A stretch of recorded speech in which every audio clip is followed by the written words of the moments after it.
নমস্কার বন্ধুরা, মেনকা রান্নাঘরে আপনাদের সবাইকে স্বাগত জানাই। তো বন্ধুরা, সবাই কেমন আছেন? আশা করছি সবাই খুবই ভালো আছে। আমরা সবাই খুবই ভালো আছি। তো বন্ধুরা, আমি আজকে নতুন একটা রেসিপি নিয়ে চলে এসেছি। জানি না আপনারা করে খেয়েছেন কিনা, কোনো দিন বানিয়েছেন কিনা। তো আমি বানিয়েছি এইভাবে কাঁঠালের দানা দিয়ে পোলাও করেছি। তো কীভাবে বানাচ্ছি আপনাদের সঙ্গে শেয়ার করছি। পুরো ভিডিওটা দেখার জন্য অনুরোধ করছি বন্ধুদেরকে। ভালো লাগলে লাইক, কমেন্ট, সাবস্ক্রাইব করে পাশে থাকবেন বন্ধুরা। তো চলুন রেসিপিটা আমি পুরোটা বানিয়ে দেখাচ্ছি। তো প্রথমে আমি এখানে চালটা নিয়ে নিচ্ছি, গোবিন্দভোগ চাল নিয়ে নিচ্ছি। এখানে প্রথমে আমি গোবিন্দভোগ চাল নিচ্ছি, 1.5 কাপ মতন চাল নেব। তো যে কাপে চাল নিচ্ছি সেই কাপ মেপে আমি আবার এখানে জল নিয়ে নেব। দেখুন 1.5 কাপ মতন নিলাম। চালটা ভালো করে ধুয়ে আধ ঘন্টা মতন ভিজিয়ে রেখেছি। ভালো করে ধুয়ে এখানে ভিজিয়ে রেখেছি আধ ঘন্টার মতন। আর এদিকে কাঁঠালের দানাগুলো ভালো করে ছাড়িয়ে নিয়েছি, নিয়ে এটাকে হালকা সিদ্ধ করে নিয়েছি। একটু প্রেসারে একটু সিদ্ধ করে নেবেন, নিলে এটাকে দেখবেন একটু এইভাবে সিদ্ধ হয়ে যাবে, এটা গলেও যাবে না, একদম গোটা গোটা থাকবে সবগুলো। তো ভালো করে ধুয়ে নিয়েছিলাম। তো এখানে এবার কড়াই তেল দিয়ে দিচ্ছি। আমি সাদা তেল দিয়ে দিয়েছি। পোলাওটা এত সুন্দর হয়েছে, দুর্দান্ত হয়েছিল বন্ধুরা। আর এদিকে গরম জল বসিয়ে দিয়েছি, 3 কাপ মতন জল নিয়েছি, নিয়ে বসিয়ে দিয়েছি। তো এখানে আমি কড়ার মধ্যে শুকনো লঙ্কা, গোটা গরম মশলা আর এখানে জিরে দিয়ে দিচ্ছি একটু, দিয়ে এবার কাঁঠালের দানাগুলো দিয়ে দিচ্ছি, দিয়ে ভালো করে একটু ভেজে নেবো। কাঁঠালের দানাগুলোকে ভালো করে একটু ভেজে নেবো মশলার সঙ্গে। এটা খুবই ভালো হয়েছে, দুর্দান্ত হয়েছিল, নিরামিষি একদম। এটা যে কোনো পূজা আর্চার সময় এমনি করে বানিয়েও খেতে পারবেন, কোনো অসুবিধা হবে না। তো এখানে আমি কাঁচা লঙ্কা বাটা আর একটু আদা বাটা 1 চামচ করে দিয়ে দিলাম। 1 চামচ করে দিয়ে আবার কিছুক্ষণ এটাকে উল্টো পাল্টা এইভাবে নাড়াচাড়া করে নিচ্ছি। একটু কষে নেবো, ভালো করে ভেজে নিচ্ছি। এর সঙ্গে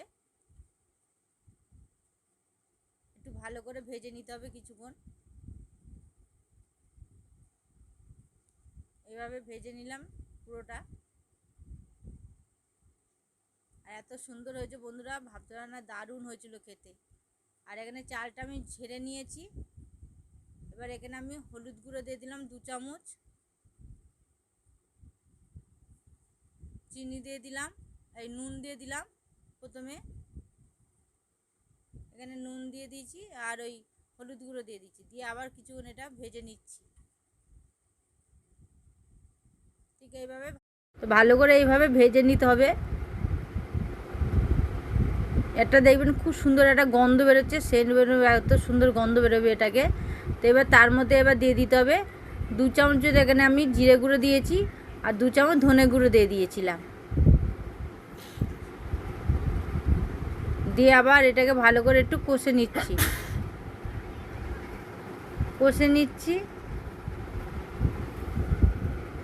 তো ভালো করে একটু নাড়াচাড়া করে কষে নিলাম। এবার এর মধ্যে দিয়ে দেবো ঝরিয়ে রাখা চালগুলোকে দিয়ে দেবো। জল দিয়ে আমি ঝরিয়ে রেখেছিলাম আমি এটাকে। তো 10 মিনিটের পরে তুলে ঝরিয়ে রেখে জলটা ঝরিয়ে নিয়ে তারপর এর মধ্যে চালটা দিয়ে দিলাম। দিয়ে ভালো করে এবার চালটার সঙ্গে পুরো মশলাটার সঙ্গে সব কিছু একসঙ্গে মিশিয়ে নেবো ভালো করে। খুব ভালো করে এটাকে ভেজে নেবো চালটাকে, যতক্ষণ একটু সেন্ট বেরোচ্ছে, চালের একটা গন্ধ বেরোচ্ছে, সেই জন্যে ততক্ষণ এটাকে ভাজতে হবে।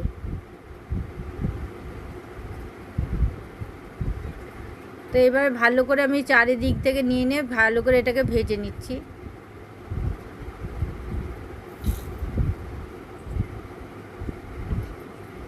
এটা খেতে খুব সুন্দর হয়েছিল বন্ধুরা, এটা দারুণ হয়েছিল। একবার অবশ্যই বাড়িতে এইভাবে বানিয়ে দেখবেন পোলাওটা, কাঁঠাল দানার পোলাও। তো এবার ভালো করে ভাজা হয়ে গেছে। এখানে গরম জল যেটা বসিয়ে রেখেছিলাম ওটা এবার আমি দিয়ে দেবো।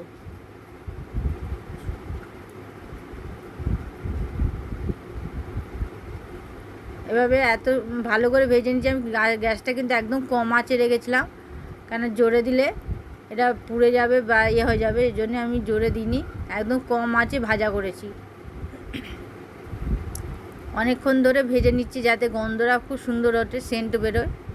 তো গোবিন্দভোগ চালের গন্ধ খুব সুন্দর বেরোচ্ছিলো। তো ভাজা হয়ে গেছে যখন, তখন আমি আবার এখানে জলটা দিয়ে দিলাম, ফুটন্ত জল, গরম জলটা দিয়ে দিলাম। দিয়ে আবার কিছুক্ষণ এভাবে জলের সঙ্গে আবার এটাকে মিশিয়ে নেবো, চালটাকে ভালো করে নাড়িয়ে নেবো। এবার ভালো করে নাড়িয়ে নিচ্ছি, নিয়ে গ্যাসটা একটু কম মাঝে রেখেছি, মিডিয়ামে গ্যাসটা রেখে এবার ঢাকা দিয়ে দেবো। তো ঢাকা দিয়ে দেখুন, ঢাকানাটা খুলছি, দেখুন অনেকটা জল কমে গেছে।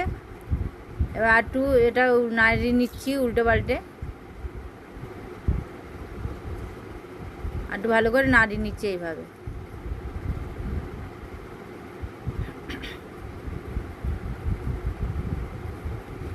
আবার একটু ঢাকা দিয়ে আবার এটাকে রান্না করে নেব। তো এবার একদম জল কমে গেছে, ওপর থেকে আমি ঘি ছড়িয়ে দিচ্ছি, 2 চামচ মতন ঘি দিয়ে দিলাম। একদম জলটা কমে গেছে, ঝরঝরে হয়ে গেছে। আমি আবার চিনি দিয়ে দিলাম পরিমাণ মতন, আপনারা মিষ্টিটা আপনাদের মতন দেবেন।